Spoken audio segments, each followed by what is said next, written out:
Response function पे, right. अब सी form 2 का बेस्ट रिस्पॉन्स फंक्शन जो है वो हमने निकाल लिया था, right. But the thing is कि firm 2 is also facing fixed cost. जब भी फिक्स कॉस्ट आ जाती है तो तुम सिर्फ ये नहीं कर सकते कि तुमने बस प्रॉफिट लिया, डिफरेंशिएट किया, इक्वल टू ज़ीरो रखा, बेस्ट रिस्पॉन्स आ गया, काम ख़त्म। नहीं, जब भी फिक्स कॉस्ट आएंगी तो यू हैव टू रिमेंबर कि फ़िक्स कॉस्ट अगर इंक्लूडेड है तो दैट मीन्स कि बेसिकली प्रॉफिट्स नेगेटिव हो सकते हैं अगर फिक्स कॉस्ट हैं।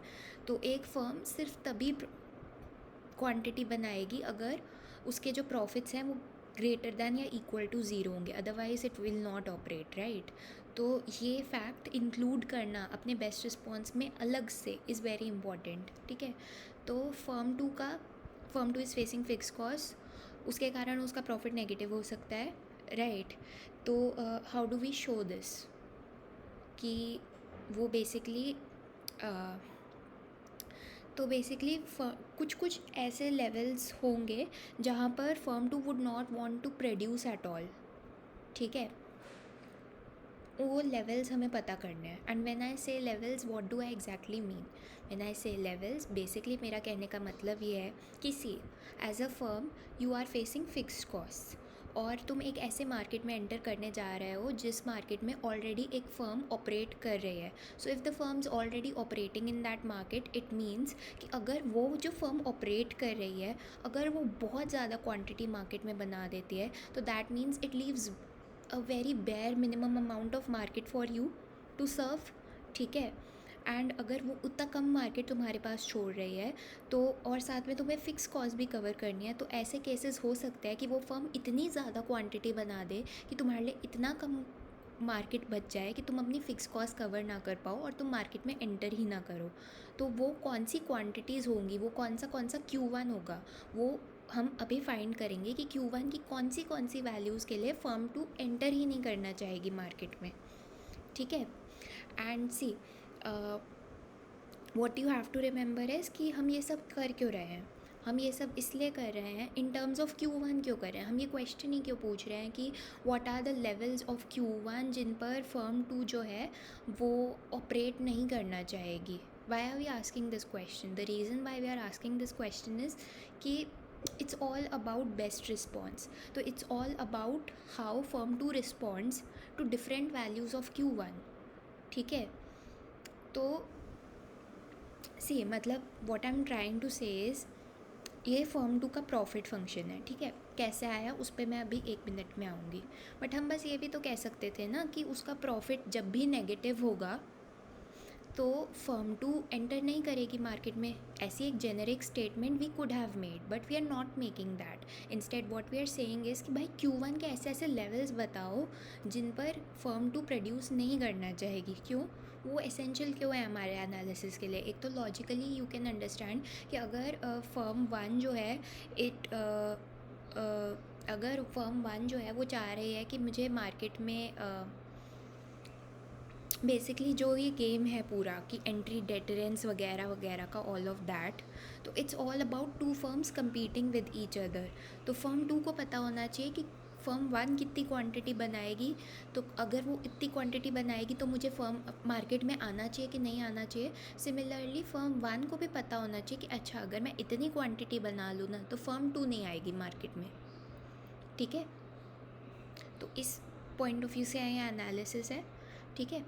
अब बेसिकली ये मैंने यहाँ पर क्या लिखा हुआ है, प्रॉफिट ग्रेटर दैन और इक्वल टू ज़ीरो। आइडियली मुझे क्या करना चाहिए था, आई शुड हैव फाउंड कि प्रॉफिट जो है फर्म 2 का वो नेगेटिव कहाँ हो रहा है, कि बेसिकली अगर वो जहाँ भी नेगेटिव हो रहा है तो हमें Q1 की ऐसी वैल्यूज़ मिल जाएंगी कि अगर Q1 की वैल्यू ये है तो फर्म 2 मार्केट में नहीं आएगी।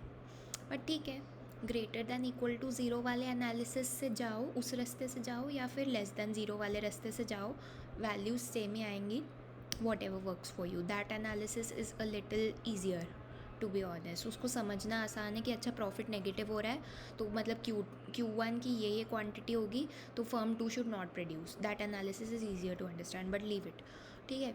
अब हमें ये प्रॉफिट फंक्शन है फर्म 2 का, कैसे आया? ये F2 उसकी फ़िक्स्ड कॉस्ट है, इसमें तो कुछ दिक्कत नहीं है। प्रॉफिट क्या होता है? प्रॉफिट होता है price minus marginal cost multiplied by quantity, quantity इधर मल्टीप्लाई कर रखी है, ठीक है। तो ऑफ कोर्स इतना समझ में आ गया कि ये क्वांटिटी है, तो मतलब this entire term is price minus marginal cost. Marginal cost हमें पता है फर्म 2 की है W+R, वो सॉर्ट हो गया। तो मतलब कि ये जो पूरी चीज़ है ये प्राइस है। अब ये प्राइस क्यों है? हमें पता है प्राइस है basically A minus B multiplied by quantity of the entire market, ठीक है। अगर हम इसको लिखें A minus B capital Q और आगे सॉल्व करें तो we can write this as A minus B bracket में Q1 प्लस Q2, ठीक है। तो हमने क्या किया, अब आगे I am going a little fast, कोई डाउट हो तो आस्क मी, ठीक है। Basically what I am saying is A minus B capital Q लिखेंगे, फिर आगे सॉल्व करेंगे तो we get A minus B bracket में Q1 प्लस Q2, और सॉल्व करेंगे तो we get A minus B Q1 minus B Q2, right. तो वो हमें मिल जाता है। Just give me a minute, मुझे कुछ दिखाना भी है तुम लोगों को, जो कि मेरे नोट्स में होगा। I don't know if I have them open. हाँ, ओपन है, ठीक है। तो यहाँ पर देखते हैं व्हाट वी रियलाइज इज़ कि बेसिकली सी, ठीक है। तो वो चीज़ हो गई। तो A माइनस बी Q1 कहाँ से आया? आई होप वो समझ में आ गया होगा। सेकेंड टर्म जो थी प्राइस की वो थी माइनस बी Q2। अब Q2 की जगह पर मैंने फर्म 2 का बेस्ट रिस्पॉन्स फंक्शन यहाँ पर डाल दिया है। द रीज़न बीइंग, क्या क्वेश्चन पूछा था मैंने पूछा था कि Q1 का क्या लेवल होगा जब फर्म 2 प्रोडक्शन करना नहीं चाहेगी, राइट। तो अगर Q1 का लेवल निकालना है तो अगर मैं हर जगह Q2 लिखती रहूँगी तो आंसर तो Q2 के टर्म्स में आएगा, Q1 के टर्म्स में तो आएगा नहीं, मुझे Q1 चाहिए। तो the easiest way for me to write Q2 as a function of Q1 is what?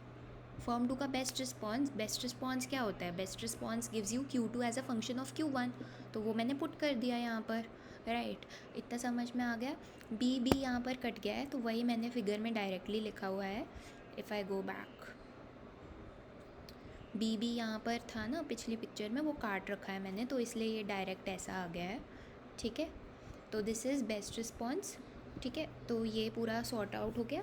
इसके बाद what we are doing next is, ये बेसिक सिंप्लीफिकेशन है, राइट, इसमें कुछ नहीं है, ठीक है। अब तुम लोग बोलोगे कि भाई तुमने बोला कि Q1 के टर्म्स में सब निकालना है, तो फिर यहाँ पर Q2 क्यों रखा हुआ है? यहाँ पर भी फिर Q1 डालना चाहिए, right.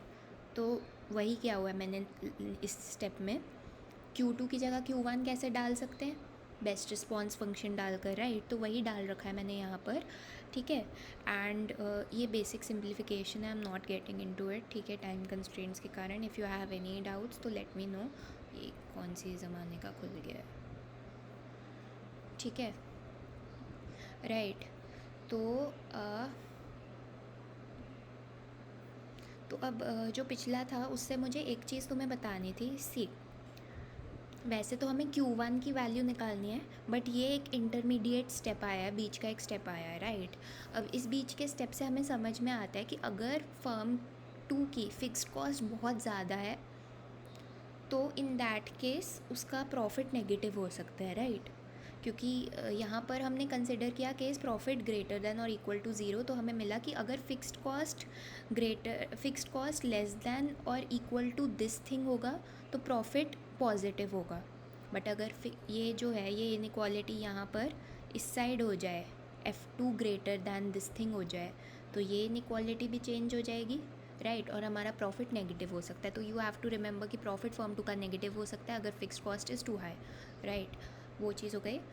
Next we move here, ठीक है। इसको सॉल्व करते वी गेट बेसिकली कि अगर Q1 जो है वो इस लेवल से बड़ा होगा तो आपका प्रॉफिट जो है, हाँ, ये एक्चुअली क्या है, this was suppose to be, मतलब ये जो मैंने काटा हुआ है ना ये पूरा part, this was the actual inequality जो आएगी from the method that I have used, ठीक है। क्योंकि मैंने प्रॉफिट को greater than equal to zero रखा है, तो this was the inequality that should have come out. But the thing is कि एक्चुअली में मुझे ऐसे क्वांटिटी के लेवल्स फाइंड करने थे ना Q1 के जिधर प्रॉफिट नेगेटिव हो, राइट। तो for that purpose ultimately answer ये निकलेगा तुम्हारा कि अगर Q1 जो है वो ग्रेटर दैन या इक्वल टू दिस क्वांटिटी हो तो फर्म 2 के लिए प्रॉफिटेबल नहीं है. ठीक है, this is the final answer that you will get. ठीक है, अगर Q1 इस पूरी चीज़ से बड़ा है तो it's not profitable for firm to produce anything. ठीक है, तो ये चीज़ है. इसी बेसिस पे हमारा बेस्ट रिस्पॉन्स फंक्शन बनेगा. If I go back to the best response function तो या ये बेस्ट रिस्पॉन्स फंक्शन है फर्म का. ठीक है, एंड द थिंग इज़ कि फर्म 2 का बेस्ट रिस्पॉन्स फंक्शन है. इंटरसेप्ट्स मत देखना, ये बुक अलग चल रही है, हमने जो मैम वाले चीज़ें की हैं वो अलग है, तो इंटरसेप्ट्स वगैरह पे मत जाओ. ठीक है, इंटरसेप्ट्स वगैरह अगर पूछने हो you can directly ask me. ठीक है, अभी I am not discussing intercepts क्योंकि इंटरसेप्ट्स निकालना is very easy, right, it's not something tough. ठीक है, what I am trying to get into is कि सी इन्होंने बेसिकली बेस्ट रिस्पॉन्स फंक्शन कैसा बनाया है. फॉर्म 2 का बेस्ट रिस्पॉन्स फंक्शन हमें पता है best response is always suppose to be downward sloping, right, because अगर फॉर्म 1 जैसे जैसे अपना आउटपुट बनाएगी it's always best for you to decrease your output ताकि मार्केट में सप्लाई लिमिटेड रहे and you get high prices.